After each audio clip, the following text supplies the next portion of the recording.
Ryan Reynolds here for, I guess, my 100th Mint commercial. No, don't. I mean, honestly, when I started this, I thought I only have to do like 4 of these. I mean, it's unlimited premium wireless for $15 a month. How are there still people paying 2 or 3 times that much? I'm sorry, I shouldn't be victim blaming here. Give it a try at mintmobile.com/save. Whenever you're ready.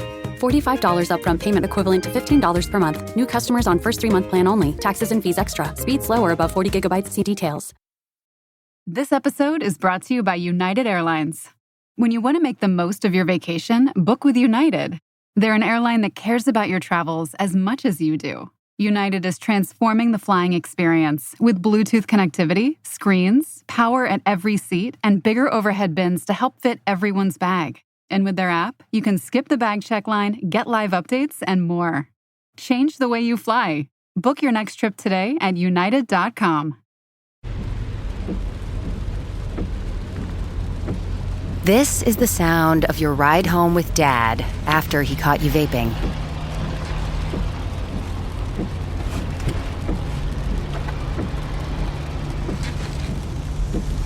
Awkward, isn't it?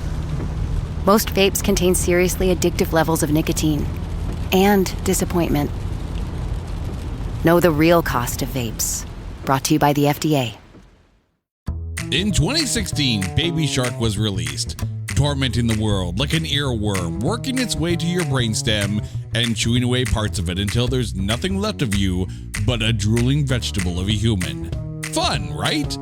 Well, we may have found something even worse than that. Strap in and pry open your eye holes as we attempt to see if Cocaine Shark is not that bad.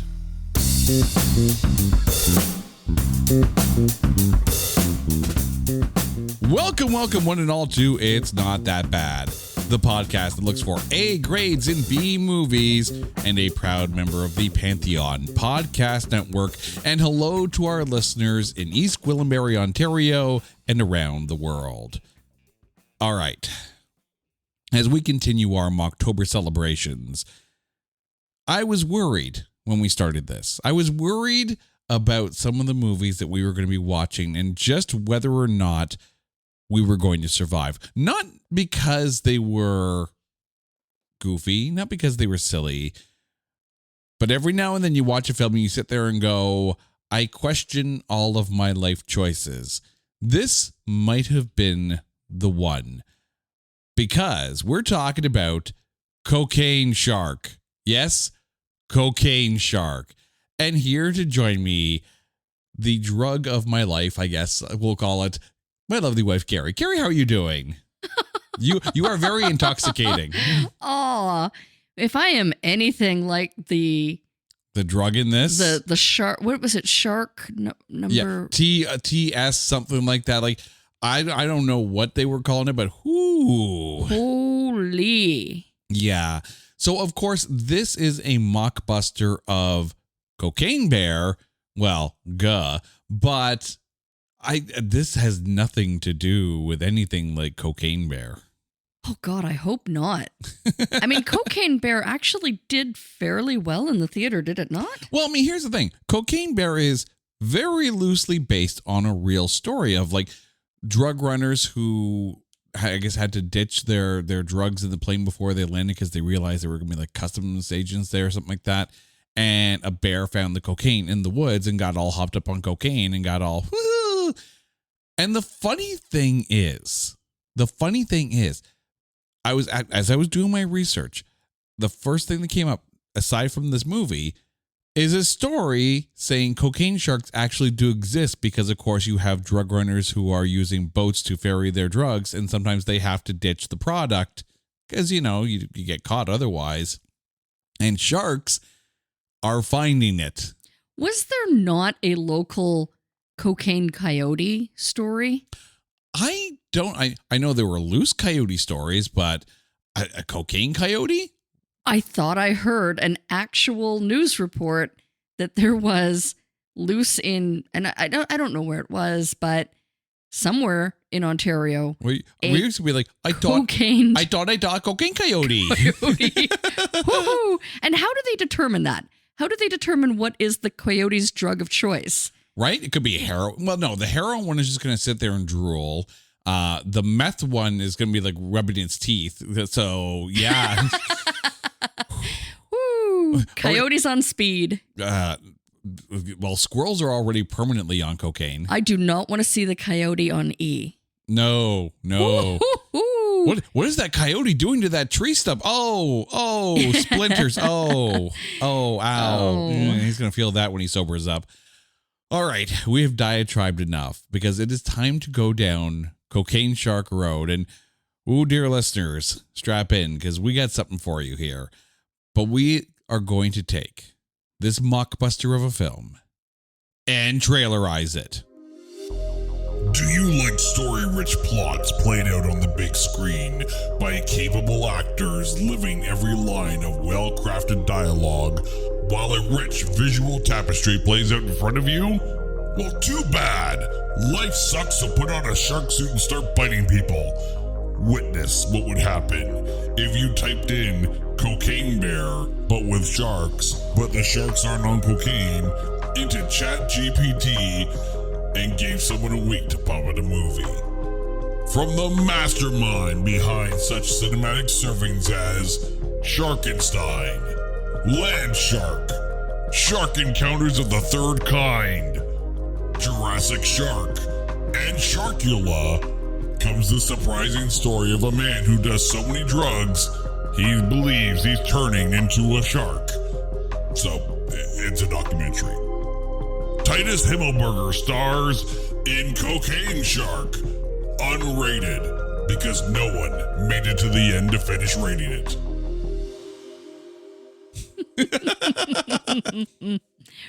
Whoo. And if you think I'm joking about some of those titles, I looked up the filmography of the director, Mark Polonia. Those are all films that he has made. Let me go through that list again. Sharkenstein, Land Shark, Shark Encounters of the Third Kind, Sharkula, and there are 3 freaking Jurassic Shark films. I can only hazard a guess that he used the same stock footage of the Playmobil shark from this movie and interspliced it into a way wonky and weird storyline on the other movies, much like they did here. Oh yeah, no, there's a lot that doesn't make sense with this film, but let's get into who is in this film.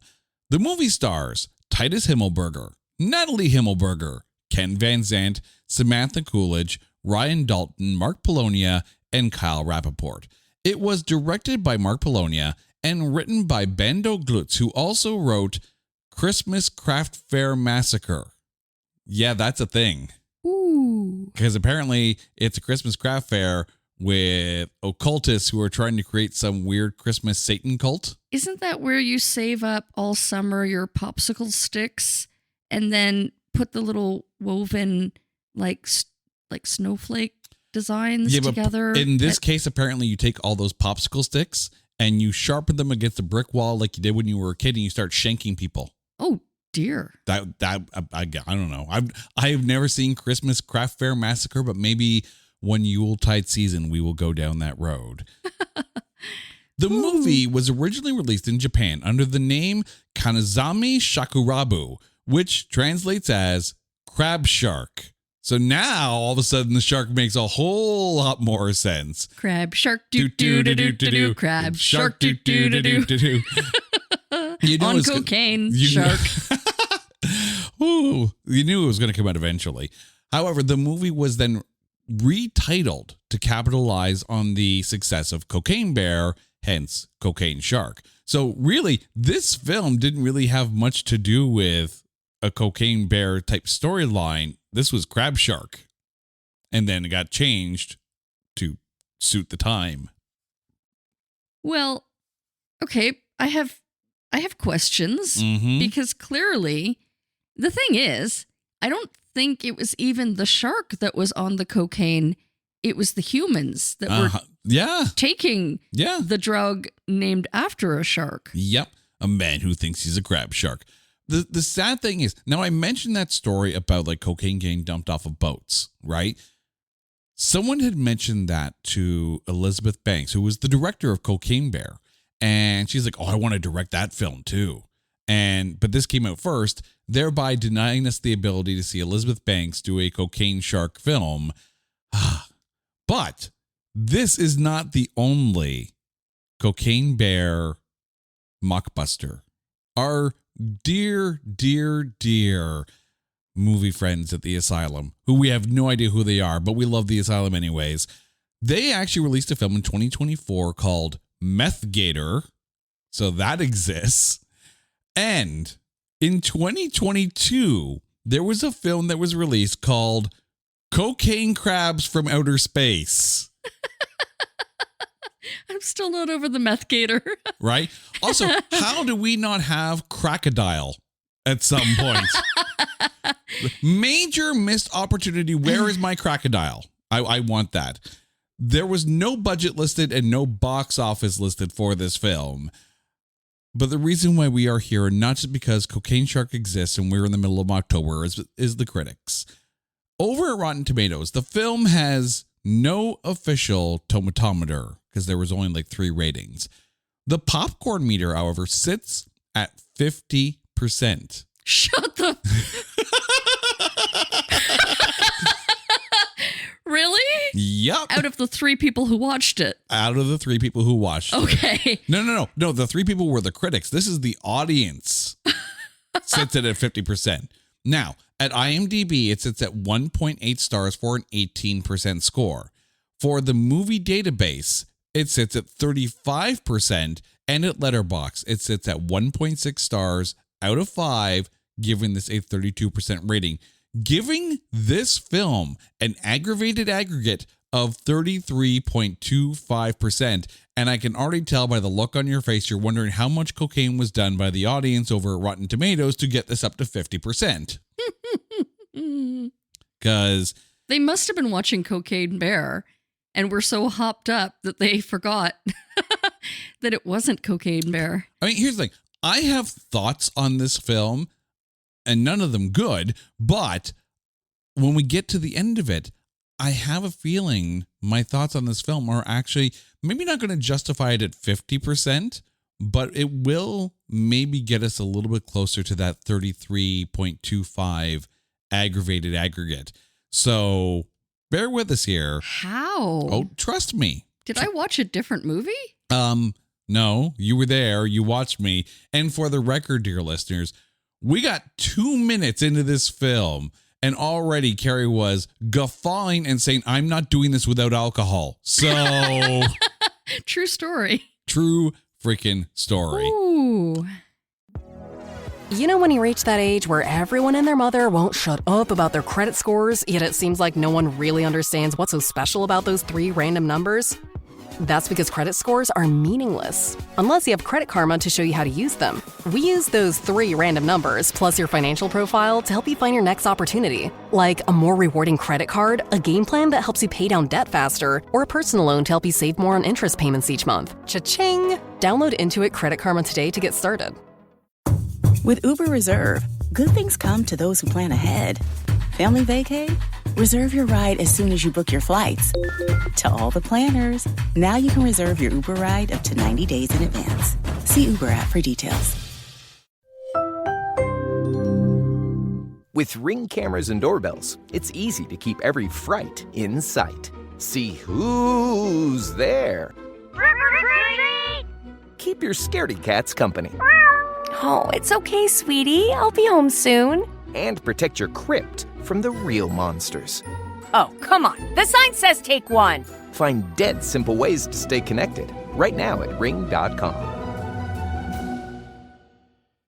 But let's get to the breakdown of this film and start with Titus Himmelberger, who plays Neil, the main character of the film.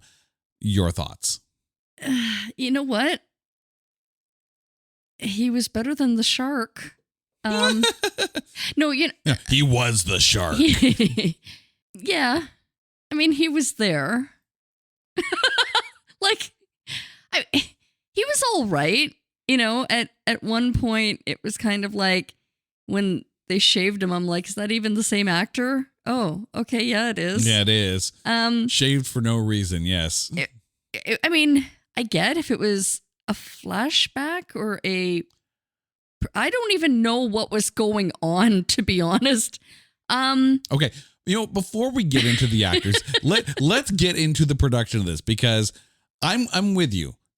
I'm not quite sure whether this movie lives in flashback or in anecdotal telling, because at points in this film, you have two different people doing narration. Like, I'm sorry, if you're making a film and there's like a narrator, there's a voiceover, it's kind of like film noir-esque. You got one person. One person is your narrator. That's it. Not two. One.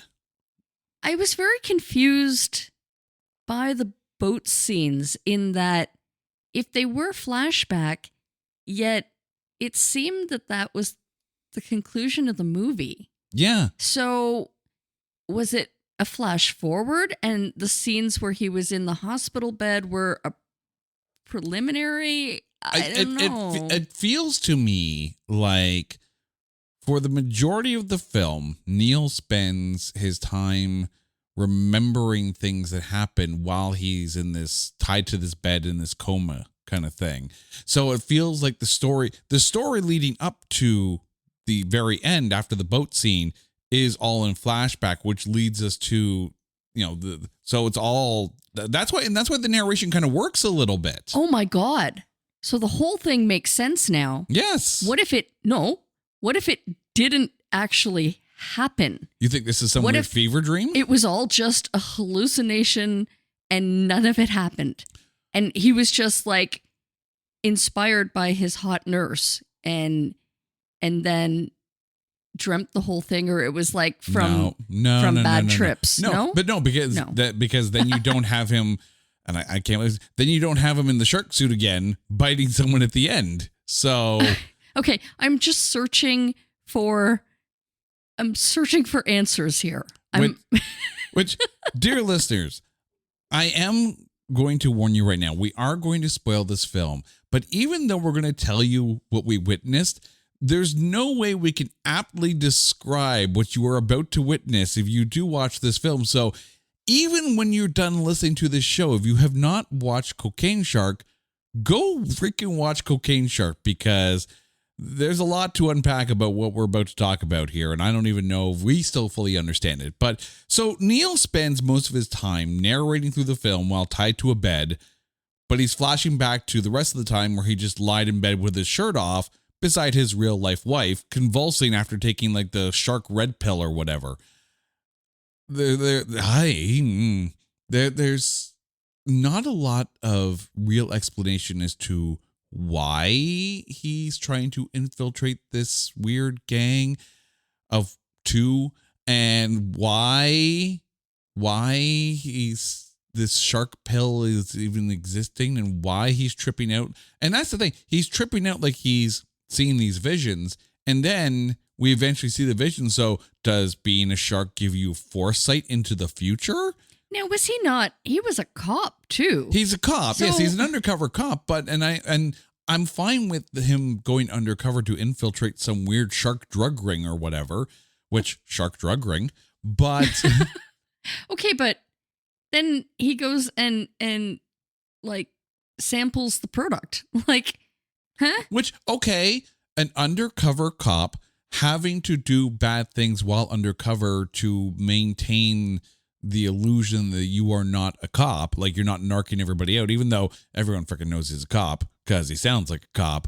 But the script and the plot leaves a little bit to be desired, and there is a lot of voiceover in this. And at times when he's in the coma, they put this weird audio effect, this very like heavy reverb effect on his voice. I'm like, that's great. I'm fine if he's narrating while he's in a coma, but please make it so I can understand what the fuck he's talking about, because I'm having trouble trying to figure out what the hell he's talking about. Whew. But all of that being said about the storyline, I feel of every actor in this film, Titus Himmelberger is the one that gives the strongest performance. Like, he's actually putting a little bit more acting into the scenes that you're watching. compared to some of the others, like 2 minutes in. Oh my God. I mean, no, you know what? As far as his delivery, I'll agree with you. Yeah. It was, it was a solid delivery. It was maybe not a fleshed out script or a memorized script, because there's one scene where he's on the phone and you can clearly see that he has the script in front of him while he's actually acting. So reading his dialogue. Which, yeah. I mean, here's where I want to pause for a second. Okay. This film was made in 5 or 6 days. This is a no kidding, very clearly independent production. There's like no big corporate money behind this. Like this feels very much like a group of people who know each other and like working with each other and making a movie. It felt like a film school project. It does. But even to that point, though, there's still something kind of sweet about that. Oh, yeah. I mean, obviously, I mean, if in fact the director were starting out with this, but you mentioned quite a lengthy filmography behind the director. So was this the first movie or? Oh, no. There's a long list. Like Mark Polonia has done a number of these low budget type films. But I mean, and there's something kind of campy about that. There's something kind of like, okay, really, I didn't go into this expecting, an Oscar-worthy performance, but, and we'll get to it later, but there were some performances that, holy shit, I was like, wow. I hope, are you getting paid for this performance? Because are you Alan Smithying this? But even to that token, and I want to put this out there right now, to everyone who was involved in this film, you guys actually did something that so many of us idiot podcasters out here in the film critiquing world have never done, and that is make a film. You made a movie. You wrote a script. You got the actors together. You filmed it. You cut it. You released it. There are so many film critics, movie reviewers, and people on social media, right? Who all think they have a say in what makes a good film or not. And whether we're right, whether we're wrong, it doesn't matter. I've never released a film. You've never made a movie. So when I say, and we do have fun with some of these films, and we do have a good laugh and kind of shake our heads sometimes at some of the films that we watch. But here's a production that, good or not, it's a production. They did this, and it's available on streaming for us to watch. And that in itself should be commended. This is, and I don't know how much money they spent on the film. I don't, because they didn't release a budget. But I mean, Kevin Smith did the same thing with Clerks. And Clerks kind of lives off the script. It's not necessarily a well-shot film. It's not a badly shot film, but it's not a well-shot. Like, we're not talking like ace cinematography here. We had some good camera work during Salsa Shark, but also Salsa Shark while we talk about Cocaine Shark. Now, Cocaine Salsa, put that on your nachos. But the thing is, Kevin Smith, by hook or by crook, got the money together, got the actors together, and made a goddamn film. And that's, he's proud of that. And as he should be. And it turned into a career. You never know what is going to strike with an audience. So the fact that these guys spent their 6 days or 7 days together or whatever and made the film, and then however long it took to edit it, and then released it, like, bravo. Did it have a theatrical release? No. Oh, straight to streaming. Straight to streaming. But I mean, It's not like the old studio days where you had to be backed by a studio. And if you didn't have a release to theaters, you were going straight to VHS if you were lucky. And otherwise, but the thing is with VHS, there were production costs to get the VHS tapes out there. So even a film like Clerks still had to have a studio backing in order to be able to get it out onto home video. Now, the game has changed. Now, anyone and their dog can make a film if they've got the gumption and the will and the passion to do it and get it out there. And it doesn't matter what we say. They made a goddamn movie. They did it. And yeah, we're going to have a few laughs on this show. We would know that the respect for everyone in this production is there. Even Bro, the first we'll get to him drug later. dealer. We'll get to him later. But no, Titus Himmelberger, I think, really did put a decent effort into the script, even when he had the script in front of him. Natalie Himmelberger, who played Persephone. So this is, the drug dealer's girl that she's been told to get to know this cop and kind of infiltrate and trying to figure out and try to head off whatever he's trying to do. Your thoughts on Natalie Himmelberger?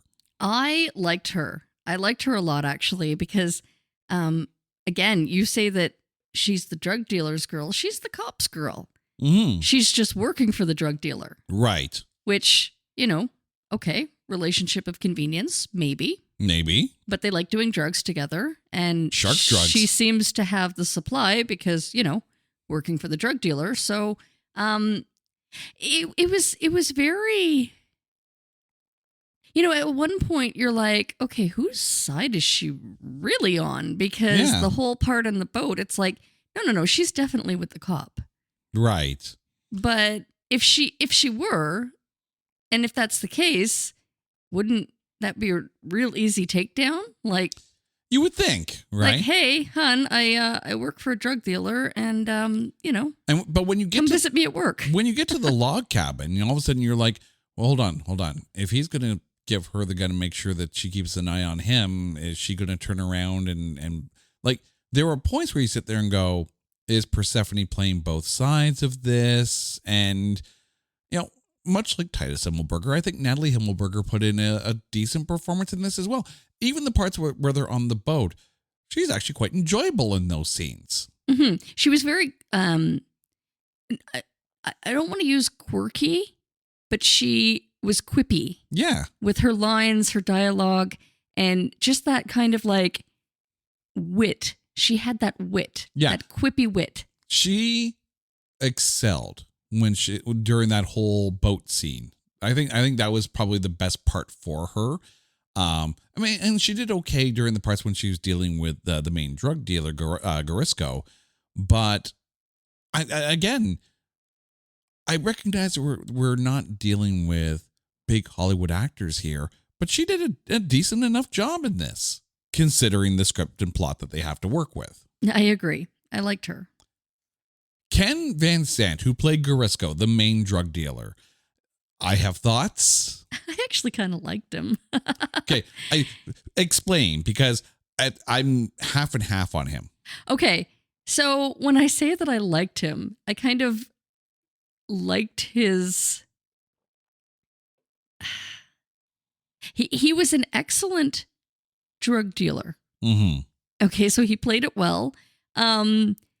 He was, I don't know, kind of almost like he wants to be authoritative, but he's really kind of ridiculous. And you just want to laugh. Right. But you're like, oh no, he's serious. So, I need that on a shirt now. Oh no, he's serious. I mean, here's the thing. When we first meet Garisco, like, he's got the bandana on and the leather jacket. And he looks like a badass. He looks like the bad guy. He almost has like this like Diamond Dallas Page kind of look to him, right? Yeah. He looks like he could have been a wrestler, But then, this is where I'm half and half here. So before we get to the cabin scene, I'm like, okay, I'm down with Garisco. He looks the part. He acts the part. He's good for this, right? No one in the history of ever looks tough and mean and menacing when you're wearing cut-off jean short shorts and a sleeveless, like, it looks like Wolverine got his hands on the Canadian tuxedo and did some alterations. That's kind of what it looks like. And you took the menacing out of him. He was kind of like take him like out of the trailer park and put him into a drug dealer role. Yeah. It's like someone literally took a 70s rocker and sent him on a summer vacation, and this is the look that he came up with. Like, and I recognize too that they're probably filming these scenes where they can and when they can. So it's like, all right, we're all on vacation and all that. It's a nice summer. Let's go up to the cottage for a weekend and let's go make a movie. Why not? Right? Oh, you forgot your wardrobe at home or whatever. Yeah, no, it's okay. It's okay. Just get the shorts on and you'll be fine. There was no reason for him to look like that. Keep him in the bandana. Keep him in the jacket. Make him look menacing. The minute you put him in, like, I don't even know how you put it, like 70s classic rock day party, you take the menace out of the character. There's something to be said about the look of the character. And up to that point, I was all Team Garisco. And after that point, I'm like, shoot him. Just that's a fashion crime right there. Shoot that man. Put him out of his misery. No, but was he really like, literally, was he menacing? He just kind of like hired a menacing dude. Or okay. Was supposed to be. Okay, but he looked in charge. He looked in charge of the shark drug ring, which I can't believe again I just said that sentence, but he looked like someone not to be around with. He looked like someone who would get the baddies, who would get the thugs to do the dirty work for you. He looks like the guy who would send Persephone. It's like, you want to get close to that man, find out what you know, and find out what he's about to do. Like, he looked like that character, and he did not at the log cabin. At all. At all. Can we just talk about the log cabin? Oh, yes, please. Like,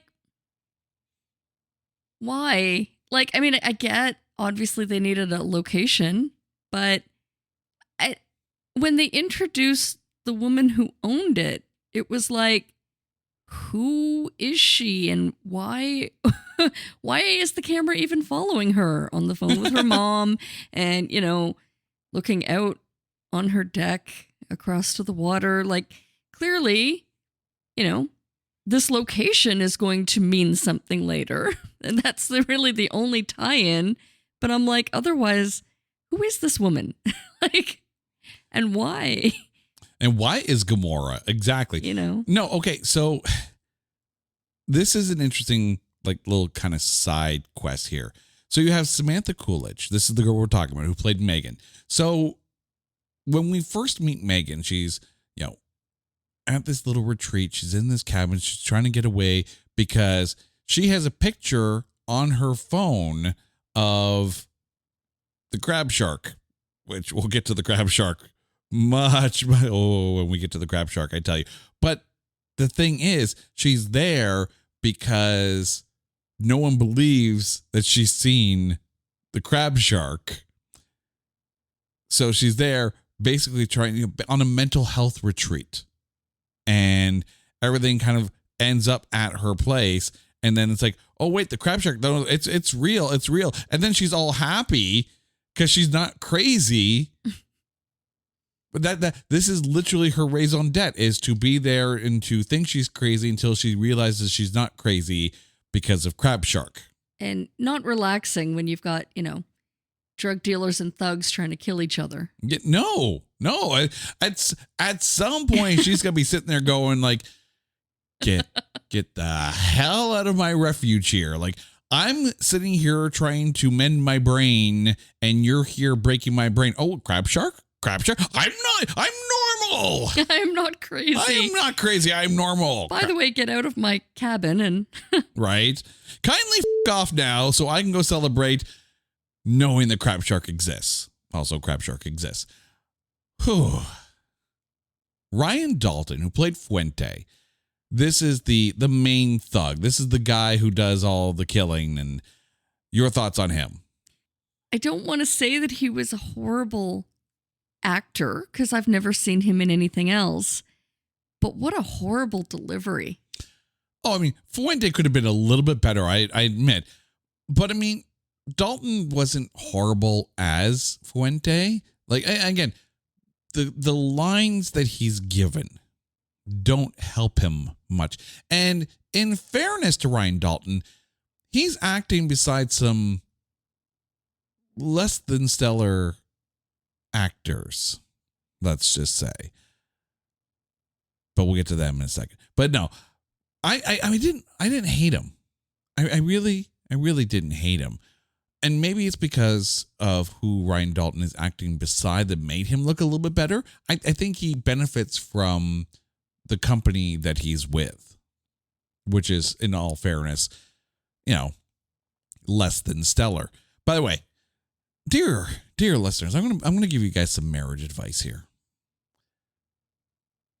Find someone who will watch these films with you, because that is the litmus test. So clearly, I must be something special for you to actually stick around and watch some of these films. I must be so ridiculously hot that you're like, I don't care what movie he makes me watch. He's so cute. He's a pretty man. I like the snuggle time. That's legit. I have to keep her, liquefied here. I have to make sure she's got her booze and she's got a warm blanket. That's pretty much it. Can I just say, for somebody who has self-admitted movie narcolepsy, the fact that I stayed awake for this movie and others, but for this movie is like, I deserve some kind of reward. Your reward is to watch the next film. Woo! But the funny thing is, and it is funny because you do have movie narcolepsy, but over the past year, you have been able to stay up much longer through some of these films. Like, I didn't think you were going to make it through Godzilla -1, and you made it all the way through. Oh, I love that movie. I know, it's fantastic. I loved it, yeah. But you made it through Cocaine Shark too, admittedly with alcohol, but still. Well, that's because 2 minutes in and I was like freaking guffawing. And I wanted to see how bad can it be? How much worse can it get? It actually got better. Well, since we're talking about this, Kyle Rappaport, who played quote unquote victim, this is our peace out, homie. This is where Carrie lost it. Oh, about a minute and a half in, this is where Carrie lost it. Peace out, homie. Oh, even his death scene was just tragically awful. I didn't do it. I didn't do anything. Why? No, don't do this. Oh my God. This is right up there with Mark Wahlberg in The Happening. It's like, did you? What? No, it wasn't me. That's Mark Wahlberg level right there. Ooh. So maybe the guy has potential. I mean, look at Marky Mark. There you go. Marky Mark did okay for himself. But the funny thing is, and at one point I'm watching this film, I'm like, wait a second, didn't they kill him already? Well, that's because Kyle Rappaport played a number of other nameless characters in this film as well. And again, I stress this, right? This is clearly a small group of people putting together a film out of a labor of passion. I mean, like, we went to broadcasting school. We've done these small little mini productions. And I'm sure if you went back and looked at some of them, because I'd be lying if I say I didn't write a script or two and they ended up being filmed for classes, I'm sure some of the crap that I've put on tape is probably equivalent to Cocaine Shark. Ooh, that's it. I got a box of tape, so I'm gonna dig up some dirt. But this is why I don't mind a film like this. This is why, because again, I get excited about the idea of filmmaking. And again, for someone to be able to put something like this together and to get it out there on streaming, like, people are talking about Cocaine Shark, not just us. Because you made me watch it. No, but it's not like this is some weird, obscure, like buried under, 5 piles of boxes kind of one-off DVD. Then like, what's on this? What is this? This is like some. No, It's out there on Tubi and other streaming services for people to actually watch. Okay, but there's a certain campy factor that sometimes you just want to disconnect and you don't want to watch the big Hollywood blockbuster, shoot 'em up, blow 'em up, thank you, Michael Bay. Like, right. You just want to laugh along with it. And in this particular case, it was like, again, reusing that same shark scene to like as an interstitial almost to make it look kind of menacing. It brought me back to like Spider-Man when they would very clearly use the same stock footage over and over. The classic Spider-Man cartoon. Yeah. Exactly. It almost became like a dissolve. Or like cut scene. Cut to the shark. Cut to the shark. Okay, back to the action. Or back to the dream sequence or whatever. The forward sequence. I don't know. Basically something like that. But the thing is, right? It's one of those things where, I mean, you had an entire franchise built on people being frightened of tomatoes. True. Attack of the Killer Tomatoes, which then led to Return of the Killer Tomatoes, starring freaking George Clooney. And then you had two more, one of which starred Skippy Handelman from Family Ties. 4 Killer Tomatoes films and an animated series. So, I mean, go ahead and put it out there and see what happens because you never freaking know. Also, can I break your brain for a little bit since you mentioned the 1960s Spider-Man? The voice of Spider-Man, Peter Parker, in that show, Canadian Paul Robert Souls, who is also the voice of Hermie in Rudolph the Red-Nosed Reindeer. No. Yep. Aww. Right? So Spider-Man was Hermie. All right.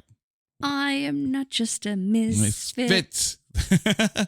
You can't fire me. I quit. That was Spider-Man. That was me starting to watch this movie. That was me in the beginning. I looked over at Jay and I'm like, wow, what? Wow. This might just be the one movie that I walk out on. But I stuck it through. You did. I did. I saw it through. You did stick it through. I will say, I think I actually enjoyed this film more than I enjoyed The Room. Well, that's a bold statement right there. Please explain. Okay, so with The Room, you have a film that, while it is unintentionally funny, it's a little bit more melodramatic. This film is so out there and so like mind-shakingly what the but you find yourself actually having good chuckles at some of the scenes and yes, admittedly some of the acting. This is only an hour and 10 minutes. Only. Feels a little longer, but it's only an hour and 10 minutes. But tell me you didn't have a good laugh and a good smile at watching this film. I kind of did. I actually really liked the boat scene. Yeah. And then, yeah. And you know what? It wasn't that bad. There were times when Carrie actually started like busting out in guffaw laughter, mostly for, and we'll talk about it a little later, the quote unquote special effects. Every time you have a film like this, and it happened in The Room as well, you have moments of, who the f*** is this guy? So let's talk about director Mark Polonia, who also played the Doctor. Who the f*** is this guy?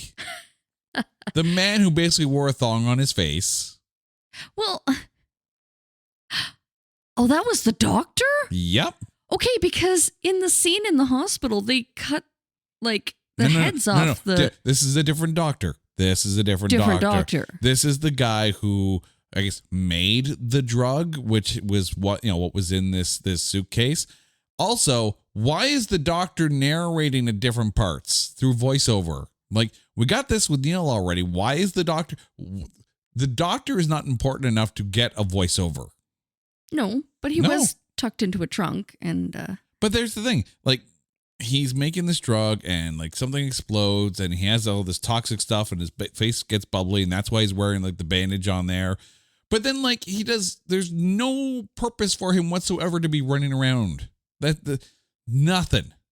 Like once the suitcase is in the hands of Garisco or Neil or Fuente, get rid of the doctor. You don't need him. Well, they tried. They did try. But he busted himself out of the trunk. Well, I mean, I guess when you're the director, you get to be in every scene. That's fine. But it was confusing because I'm like, why is he here? Like, why is he here? He just kind of showed up. Yeah. Can we talk now about special effects? Because, but the funny thing is, as much as I put quotation marks on the special effects, I will say that I like the fact that it was more stop motion animation as opposed to like straight CGI. Mm-hmm. It definitely made it, again, it had that campy feel. It had that like, okay, we've got this like, again, I call it a Playmobil shark. but it's little figure. It's stop motion. It's basically, I want to say it's claymation, but it's stop motion animation, right? Yeah. This is where like you go back to some of these other like classic films that use stop motion and all of a sudden it becomes a classic. Do you feel though they might have overused it a bit? They overstepped its welcome. Well, I mean, they definitely repeated some scenes in it, and there were times when it did look really bad as they tried to put it coming in and out of the water. I'll admit that. But I mean, this is where some of the good chuckles come in. Like, no one is sitting here watching Cocaine Shark and thinking that I'm watching the greatest cinematic epic of all time. This film will redefine the world of cinema. No, it won't. It's Cocaine Shark. But again, kudos to them for actually taking the time and the effort into stop motion animation, because it's not easy. It's not easy at all to do stop motion animation. It takes time. You know, it takes care and craft to put it in there.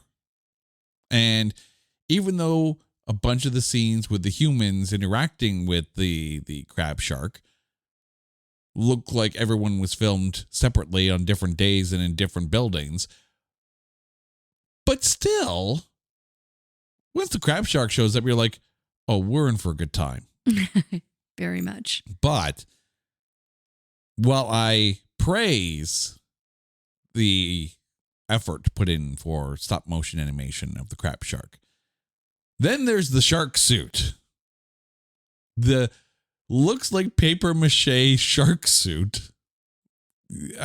Dear God, listeners, I wish this was a video podcast because the look on Carrie's face right now, it's just like this. Are we going to talk about the shark suit? Because really, I have nothing nice to say, so I'm going to remain silent.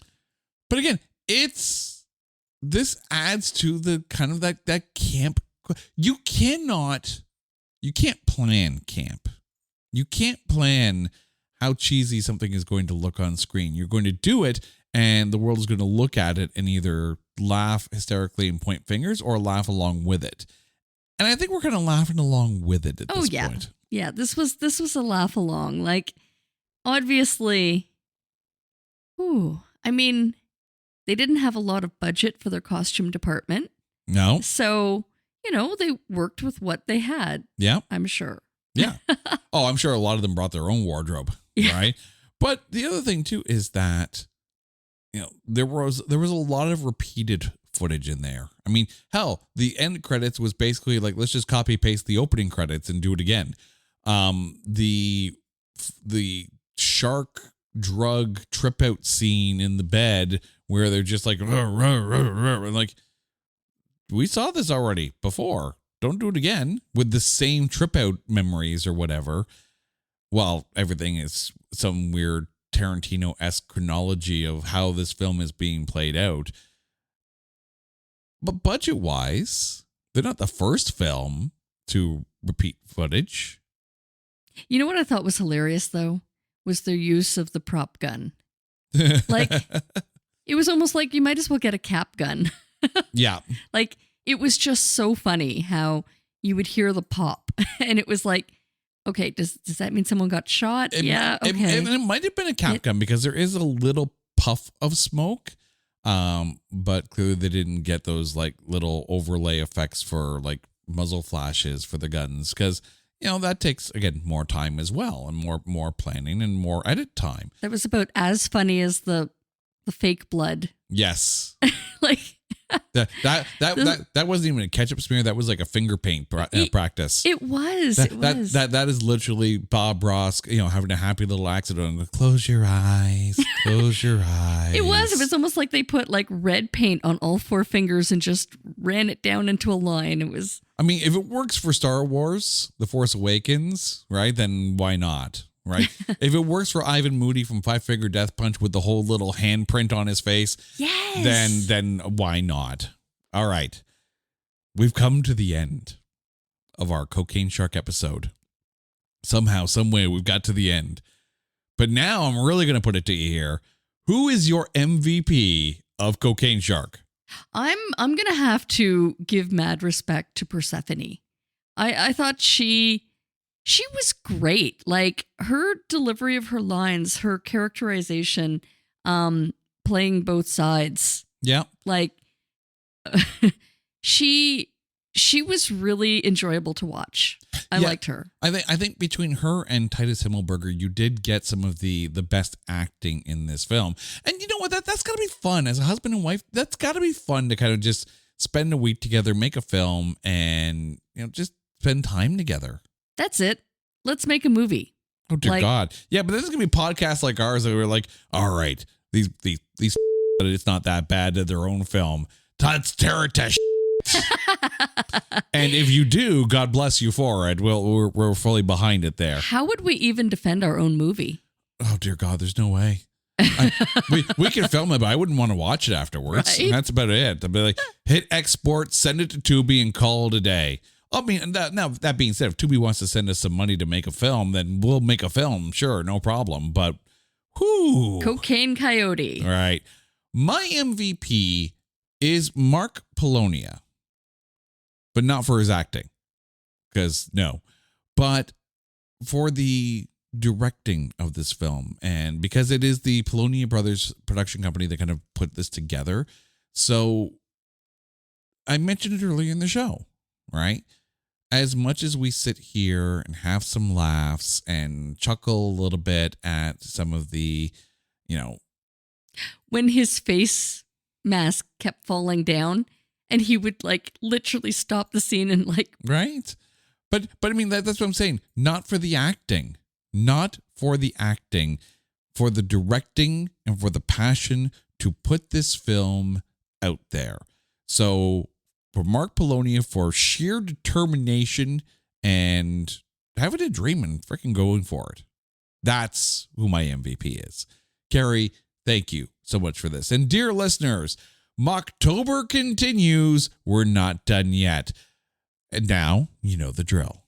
If there's a movie out there that you think is unfairly maligned or is just so bad that there is no way in a pond full of cocaine sharks that you could find anything good to say about it, hit us up on social media at NotThatBadCast or go to our website, NotThatBadCast.com. And while you're there, let us know in the comments and drop us a line. Let us know what you thought of some of these films that we're talking about during Mocktober, because we do want to hear from you guys. Until next time, she's Carrie, I'm Jay. There are no cocaine sharks here, but you guys are awesome. This is It's Not That Bad, a proud member of the Pantheon Podcast Network. Take care.